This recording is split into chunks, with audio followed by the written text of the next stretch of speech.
റസൂലുള്ളാഹി സ്വല്ലല്ലാഹു അലൈഹി വസല്ലം തങ്ങൾ പറഞ്ഞതാണ് അയാദത്തുൽ മരീദ്, രോഗിയായി കിടന്നാൽ സന്ദർശിക്കാൻ പോവുക, അവരെ ആശ്വസിപ്പിക്കാൻ പോവുക. നമ്മുടെ ചുറ്റുപാടുകളിൽ എത്രയെത്ര രോഗികളുണ്ട്, എത്രയെത്ര നിത്യവും കിടപ്പിലായ രോഗികളുണ്ട്.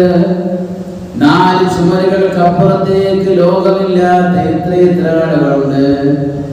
അവരുടെ പ്രാഥമിക കാര്യങ്ങൾ പോലും മറ്റുള്ള ആളുകൾ ചെയ്തു കൊടുക്കേണ്ട എത്രയെത്ര ആളുകൾ നമ്മുടെ ചുറ്റുപാടുകളിലുണ്ട്. പാവങ്ങളല്ലേ അവർ, നമ്മെപ്പോലെ ഓടിച്ചാടി നടക്കേണ്ടവരല്ലേ അവർ. മദ്രസയിലേക്കെന്ന് വിചാരിക്കുമ്പോഴേക്കും അങ്ങോട്ടേക്ക് പോയേണ്ടവരല്ലേ, എത്തേണ്ടവരല്ലേ.